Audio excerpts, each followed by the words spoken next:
Allahu Akbar, Allahu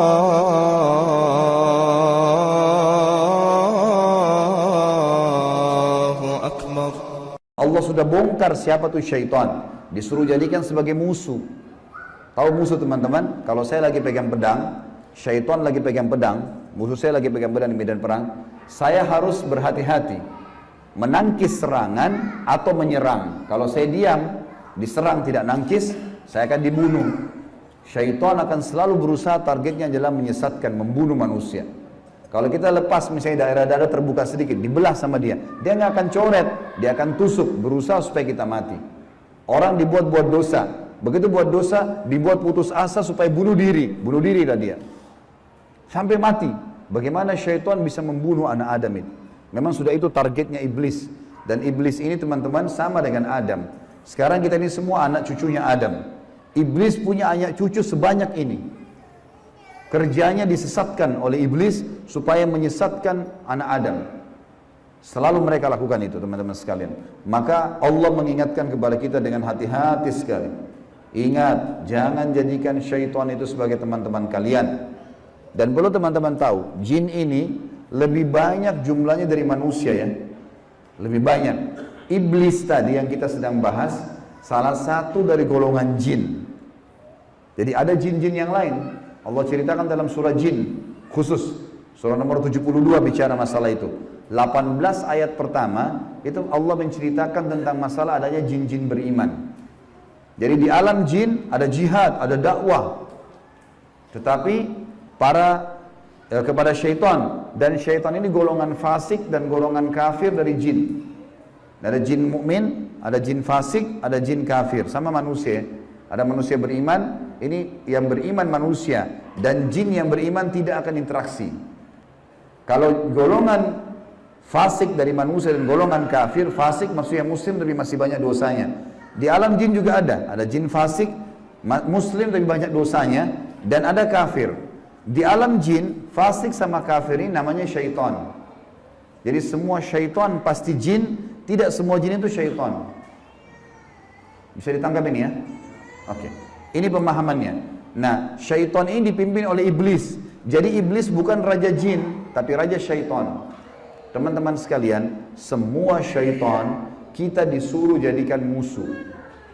Kalau datang, diusir. Kalau kita ganggu syaitan, atau syaitan ganggu kita, kalau kita diganggu oleh syaitan, maaf, bahasanya gini, kalau kita diganggu oleh syaitan, tadi saya keliru ucapinnya, kalau kita diganggu oleh syaitan, kita harus usir. A'udzubillahi minasyaitonirrajim. Mulai ada malas ibadah, mau buat dosa, mau buat zina, a'udzubillahi minasyaitonirrajim. Syaitan lagi datang nih, godain. Saya berlindung kepada Allah dari syaitan yang rajim. Rajim itu dirajam teman-teman. Jadi kalau bahasa Indonesia terjemahan terkutuk itu sebenarnya kurang tepat itu. Tepatnya rajim itu adalah dirajam. Rajam itu malaikat ambil panah api dipanahin dia. Jadi kalau kita diganggu oleh syaitan, kita bilang a'udzubillahi minasyaitonirrajim. Itu Allah datangkan malaikat bunuh syaitan tuh yang sedang goda kita. Dirajam dia, dilempar dengan panah-panah api. Seperti Allah bilang dalam surah Al-Mulk, wa ja'alnaha rujuman lisyayatin. Dan kami jadikan bintang-bintang itu sebagai panah-panah untuk mematikan syaitan-syaitan. Jadi nggak boleh berteman, nggak boleh nikah, nggak boleh interaksi, nggak boleh apa-apa. Mereka punya dimensi waktu yang berbeda. Tidak boleh lintas alam. Teman-teman, kita ini manusia. Manusia sudah Allah ciptakan makanan kita. Makanan kita inilah daging, ini ayam, ada sayur-sayuran, ada buah-buahan yang kelihatan depan mata. Yang manusia bisa cocok tanam, bisa ternak, itu makanan kita. Inilah kita, inilah baju kita, inilah penglihatan kita yang kita bisa lihat, inilah bangunan rumah kita dan masjid kita. Ini alam kita teman-teman. Untuk membuat manusia lain suka dengan kita simpatik, ada cara manusiawi. Ya, punya pintar dalam berbicara, punya prestasi dunia, berpendidikan kah, kaya kah, suka membantu kah, ada caranya. Jangan pindah lintas alam nih. Orang-orang yang jadi dukun, jadi peramal, jadi penyamun, ini lintas alam. Dia pergi ke jin-jin itu, minta tolong. Dan ini tidak boleh. Pindah ke alam mereka tidak boleh. Dilarang sama Allah. Kalau kita pindah ke alam mereka, kita akan ditipu nanti. Kalau jin beriman tidak akan kerjasama sama manusia, tapi syaitan ini kerjasama sama manusia.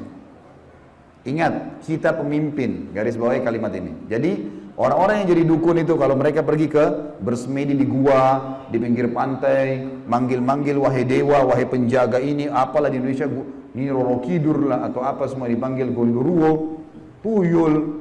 Ini semua teman-teman bahasa yang diucapkan oleh manusia karena tidak paham kedudukan dia. Dia kalau lagi bersemedi di situ, syaitan yang lewat di sekitar tempat itu muter-muter lihat, ini manusia, ini pemimpin saya ini. Nggak bisa, dia mengalahkan manusia nggak bisa. Syaitan nggak bisa kalahin kita. Syaitan hanya bisa bisik saja, buat jangan gini, cuma begitu, nggak lebih daripada itu. Bapak Ibu sekarang waktu mau kesini tadi ke masjid, mungkin ada syaitan bisikin, jauh, keburu nggak ya, dapat tempat atau apalah. Tapi Bapak Ibu tetap jalan. Syaitannya mau buat apa? Nggak bisa buat apa-apa, cuma bisa bisik.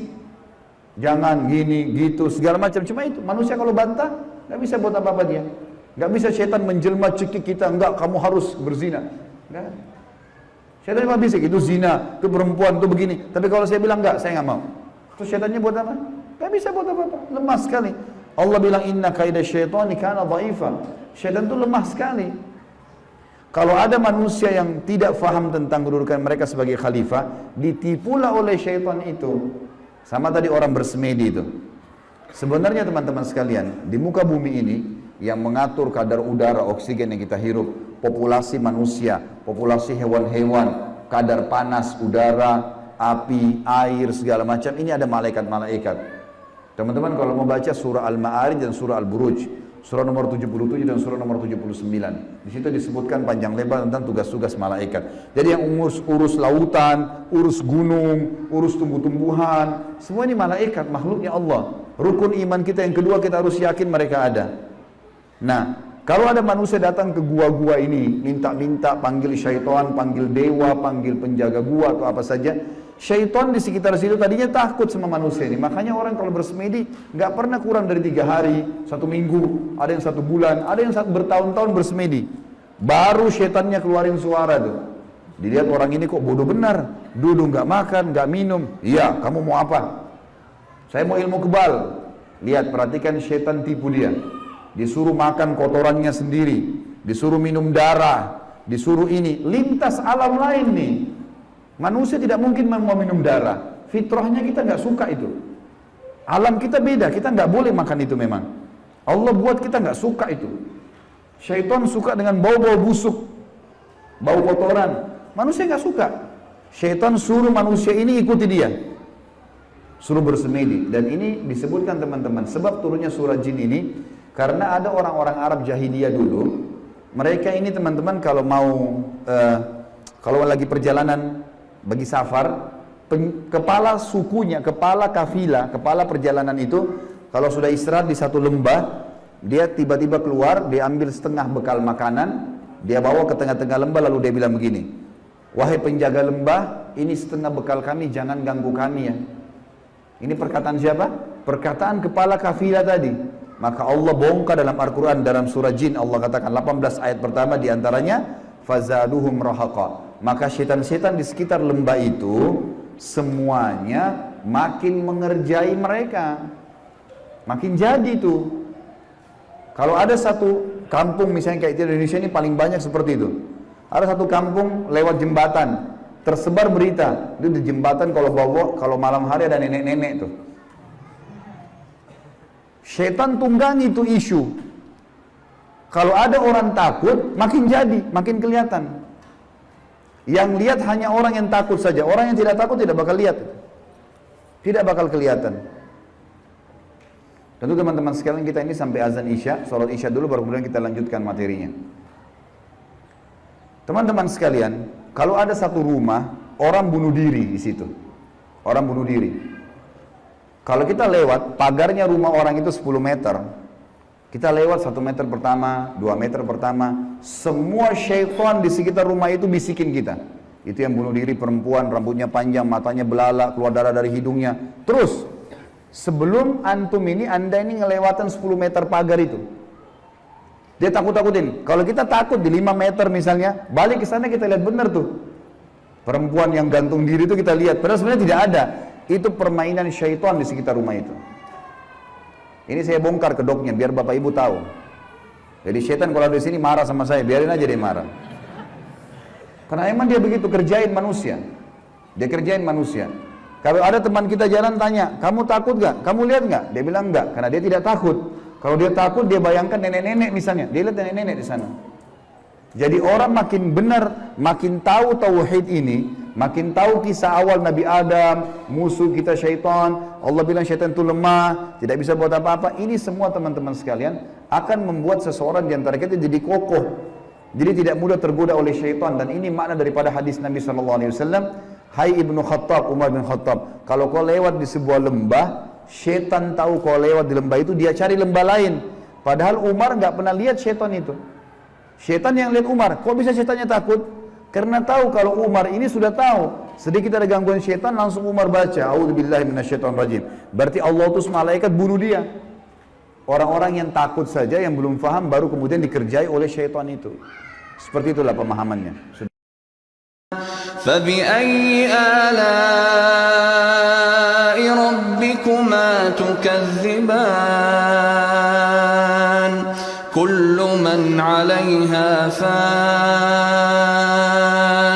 وَيَبْقَى وَجْهُ رَبِّكَ ذُو الْجَلَالِ وَالْإِكْرَامِ